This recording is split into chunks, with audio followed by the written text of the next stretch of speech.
Tibers! Attendez, et je peux pas sauter là-bas là? Ah non, je suis obligé de revenir par là où j'étais. Oh non. Tibers! Il faut que je récupère mon nounours! Rendez-moi mon nounours! Oh! Ah ah ah! Aïe aïe aïe. Eh ben oui. C'est le problème de se faire attraper dans un piège. On y reste longtemps après. Mais je peux pas le prendre, l'os, moi, là, pour faire mon squelette. J'aimerais bien pouvoir compléter mon squelette pour voir ce que ça fait. Ça se trouve, c'est le squelette de Rodriguez. Comme ça, un épouvantail, il a pas de squelette. Et si on lui donne un squelette, Rodriguez? Pourquoi il y a un pneu qui tombe du ciel comme ça? Eh, dans cette forêt, il y a vraiment un problème, hein. Il tombe des pneus, hein. Je tiens à informer que c'est pas tout à fait normal. Il est passé où, le pneu? Il a disparu. Je suis absolument pas du bon côté, là. On va hacker le jeu. Hop. Oh, j'ai presque réussi. C'est quoi cette musique angoissante de la mort, là? Moi, je veux juste lire ce papier. La situation dans le village s'est encore détériorée. J'ai décidé que le moment d'agir de façon ferme et définitive était venu. Dans son intérêt, pour Sarah. Ah, c'est l'histoire du chef du village et tout, là. C'est Yann. Dans les jours qui viennent, je vais l'arracher à ce village et l'emmener le plus vite et le plus loin possible d'ici. Ensuite, je trouverai un endroit convenable pour elle, où elle pourra commencer une nouvelle vie, loin de cette expérience, non, de cette misérable existence entourée de déséquilibrés, le plus dangereux d'entre tous, se trouvant être son propre père. Oui, cela peut paraître insensé, je vais kidnapper une enfant. Mais comment pourrais-je élever mon propre enfant avec ma femme si je ne peux même pas aider Sarah? Mais bien sûr, vas-y, mêle-toi de ce qui te regarde, vole des gosses, emporte-les loin d'ici, tu vois bien? Sarah a toujours incarné l'espoir pour moi. Elle m'a aidé à ne pas gâcher ma vie. À présent, c'est à mon tour de me battre pour son bonheur. Quand elle sera sauvée, et seulement à ce moment-là, je pourrai vivre pour moi et pour ma famille. Je n'abandonnerai pas tant que je ne l'aurai pas sauvée. Ok, cool. Oh non, un hôtel détruit. Ah, mais il marche quand même. Il fonctionne quand même. T'as vu, Marie-Madeleine? Le pouvoir des hôtels fonctionne, même quand ceux-ci sont brisés. Tu ne peux briser la foi inébranlable des hôtels sacrés, Marie-Madeleine. Je vais encore aller aux toilettes. Avec ce pneu. Tiber. Ah, Marie-Madeleine!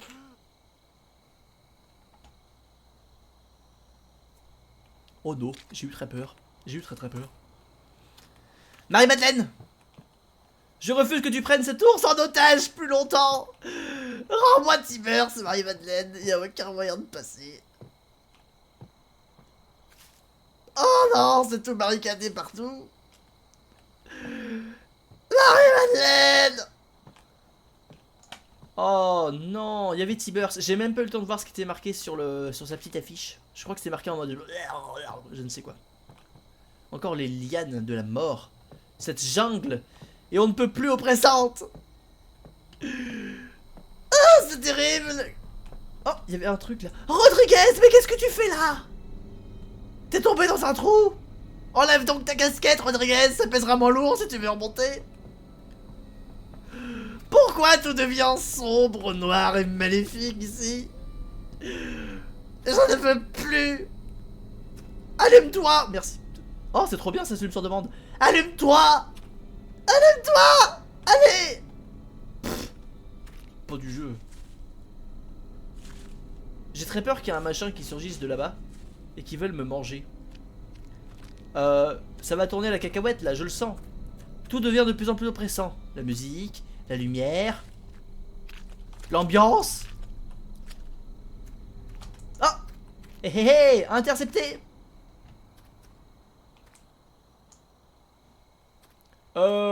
C'est bien. On joue à lance-pneu. C'est un nouveau jeu. C'est plus la balle au prisonnier, c'est la balle au pneu maintenant. Hop là. En fouillant cet endroit, j'ai remarqué d'étranges dessins sur les murs. Ah oui, moi aussi, et j'ai rien compris. Il s'avère que ces illustrations retracent une histoire. Celle d'une force inconnue qui serait entrée en contact avec les humains qui habitaient là des siècles plus tôt. Elle leur aurait révélé des informations au sujet d'un rituel occulte. Ah bah bien sûr. Maintenant la folie passagère du lieu, c'est une invasion extraterrestre. Dans ce rituel, en plus des pierres runiques et d'autres préparations, le sacrifice humain tenait un rôle principal. C'était une sorte d'échange. Le sacrifice exige une âme pure. Genre celle de Sarah ou de Marie-Madeleine, par exemple. Marie-Madeleine est très pure, ça se voit. Et en retour, les hommes reçoivent une protection et des connaissances oubliées. Mais il y a une règle importante.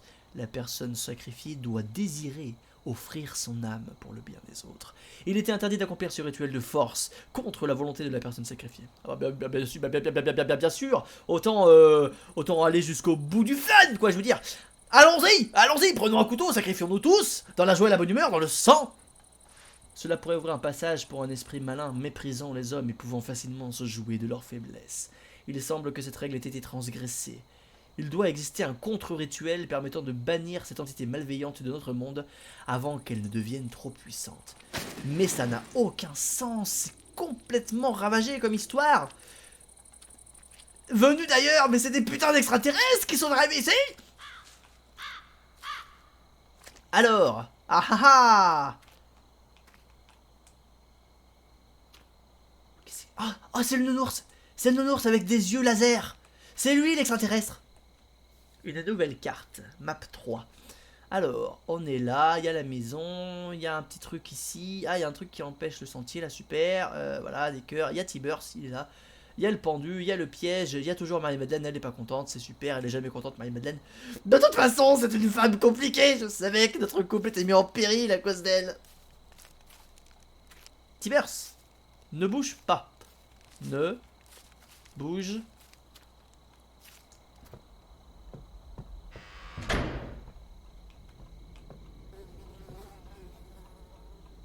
Il a bougé. Entrez. Ouais, non, n'entrez pas en fait. Qui est là? Évidemment, on voit pas. C'est pas mal de mettre une botte dans une machine à café. J'aime bien le concept. Oh! Oui, bah ça c'est fait, hein! Attends, c'était là ça?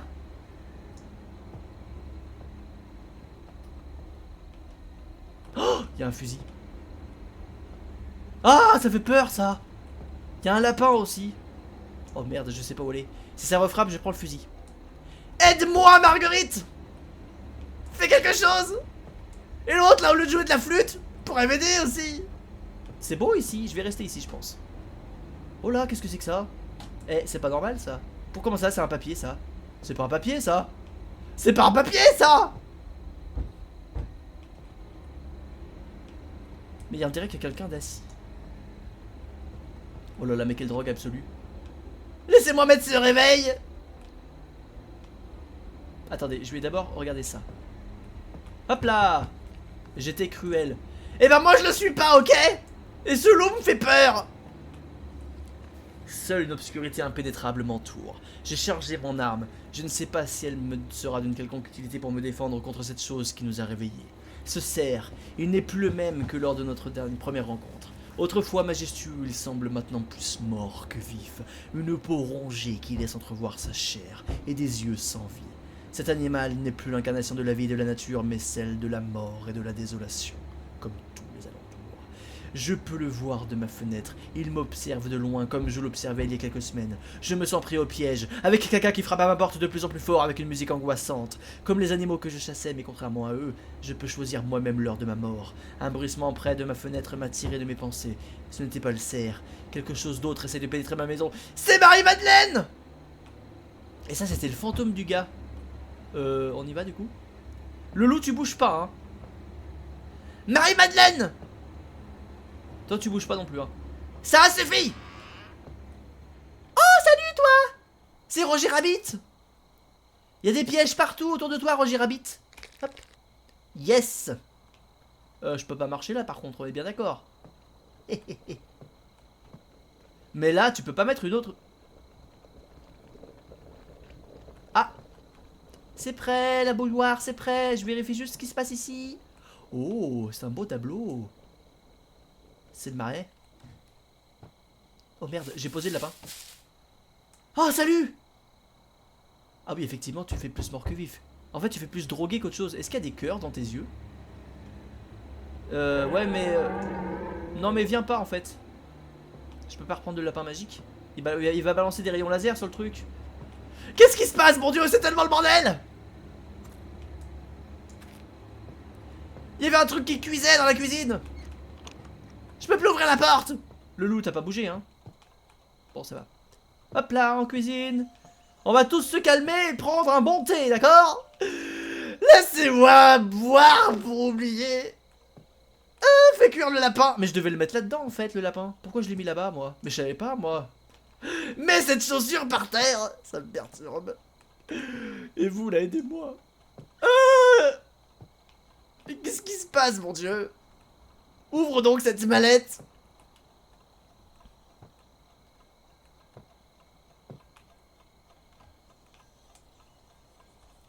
Ah bah ça va, il est 5h15. C'est l'heure du goûter. Lucius, tu veux goûter? Ah non, on va l'appeler Sirius. Parce que bon, 9 3/4 et tout, Sirius Black, machin. Il est joli, ce petit bonsaï. Moi, j'aime beaucoup. En plus, oh, pardon, je suis tombé. Il est beau, c'est beau ici. Moi, je vais rester là. Voyons voir les livres qu'il y a à disposition. Ah. Ah, il y a un titre là, mais c'est du russe. J'arrive pas à le lire. Et là, on peut pas le lire, ça? Non, on peut pas, mais c'est du russe. Mais pourquoi c'est du russe? En même temps, ils sont tous drogués ici, donc c'est forcément quelque... Ouh là là, attendez, quelque chose se passe là-bas. Le lapin s'est embrasé.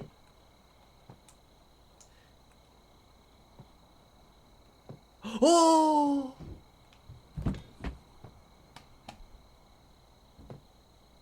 J'ai débloqué un succès Steam qui s'appelle Fluffy Protector. Oh, c'est beau ce tableau. T'as vu le cerf? Voilà ce qui t'attend si tu repasses du bon côté de la force. Une fin heureuse. Des jours de paix et d'harmonie. Qu'est-ce qui se passe? Mais ça va pas défoncer la porte comme ça, espèce de grand malade. Ouais, bah Bambi, il est plus gentil, hein. Hé hé hé, 2 sur 5. Même ce loup est plus gentil que le cerf démoniaque de la mort. Ah, Lucius! Lucius Sirius! Qu'est-ce que c'était que ça? Pourquoi ces bouts de bois ont disparu? Qu'est-ce qui se passe? Mon dieu, je vais me coucher sur ce coussin et mourir. Laisse-moi prendre ce fusil. Bon, il n'y a plus rien à faire, je crois. Il y a des photos de lapins partout. Qu'est-ce que c'est que ce truc? C'est un piège à souris, ça. Incroyable. Oh! Original. Bon. Bah maintenant on peut plus fermer la porte, hein. Ah ah ah! Écoutez tous! Le cerf de cette forêt est malade et corrompu. Nous devons aller aux toilettes pour expier ses fautes.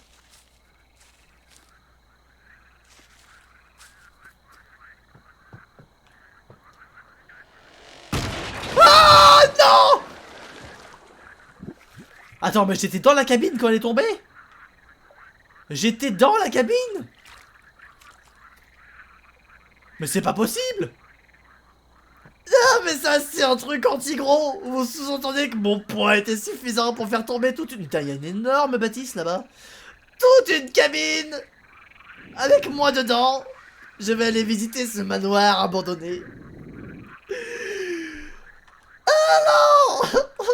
Pourquoi l'eau est si noire? On dirait on nage dans du pétrole. Allez hop, on se dépêche.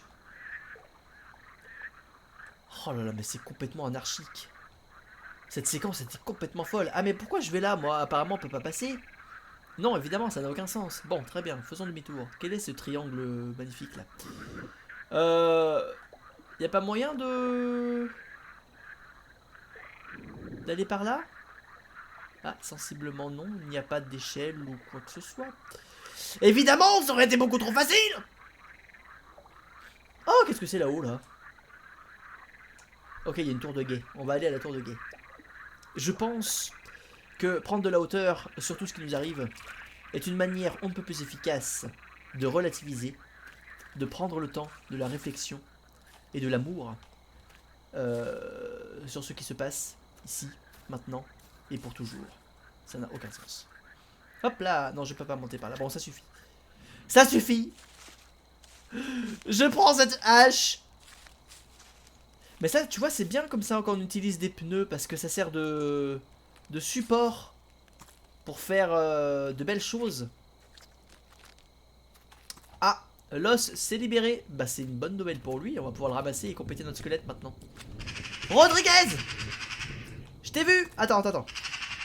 Dans mon enfance, j'ai appris 2 choses. La première par mon père, qui me répétait sans cesse une règle simple. Il faut se battre pour être heureux. Et ce combat n'est pas toujours héroïque, comme on le raconte dans les livres, car le bonheur doit être gagné à la force des bras et à travers une détermination sans faille. La seconde, je l'ai apprise par moi-même, quand la vie m'a amené à côtoyer des gens peu recommandables. Certaines personnes ont pris l'habitude de vivre dans la fange, et elles vous entraînent vers le bas. Ou alors, vous pouvez les libérer de ces vies dépravées. Pour cela, nul besoin d'être leur ami, il vous faut simplement être en mesure de les contrôler. Pardon? Dans mon enfance, j'étais le chef de plusieurs groupes, les gamins ordinaires avaient peur de nous, et même les durs à cuire nous respectaient. Nous étions là les uns pour les autres, et plus solides qu'un mur en béton, et pourtant, nous n'étions pas vraiment amis. Plus tard, j'ai contrôlé des gens qui cherchaient à se servir de moi. J'étais toujours le plus malin et je pouvais les manipuler grâce à leurs mensonges. Je leur laissais croire qu'ils étaient les maîtres de la situation afin qu'ils baissent leur garde. Au final, c'est moi qui le dominais.